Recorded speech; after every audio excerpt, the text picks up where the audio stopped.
Sabi nila, ang mga babae, bago yan magtanong sa'yo.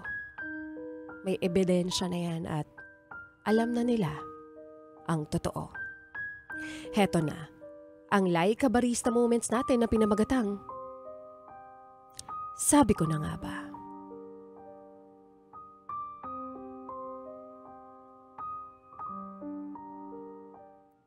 Sabi ko na nga ba? Yan na lang talaga yung masasabi mo kapag nandoon ka na sa point na alam mo na ang totoo. Yung hindi ka pa umiyak agad dahil ang tagal bago mag-sink in lahat.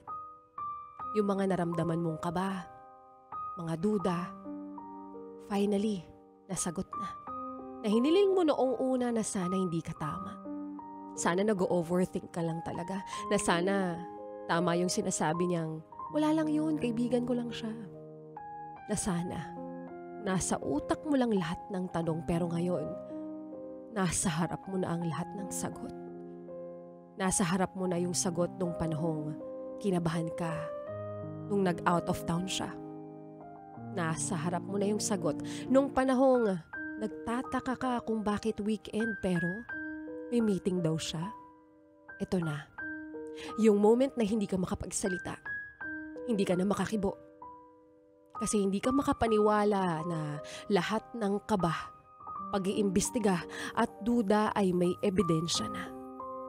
At every time na tinatry mong magsalita, parang nanginginig ka sa sakit, sa gulat, sa galit, sabay-sabay yung emosyon, yung nararamdaman mo to the point na wala kang magawa kundi umiyak sa sobrang sakit. Totoo nga ata talaga yung sinasabi nila na kung sino pa yung taong binuo mo, sila pa yung taong wawasak sa'yo. At kapag nakita mo na ang lahat, dito ka na mapapatanong kung saan ka ba nagkulang? Kung sumobra ka ba? Kung saan ka ba nagkaamali? Yung alam mong may mga mali ka at pagkukulang kang nagagawa pero hindi naman ibig sabihin nito, hindi na totoo ang nararamdaman mo.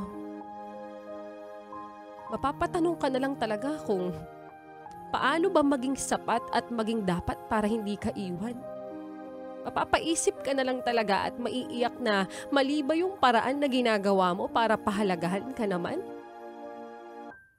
Dahil alam mo sa sarili mong nagmamahal ka lang naman ng totoo, pero lagi na lang ipinagkakait sa iyo ng tadhana na maging masaya at mapunta sa tamang tao.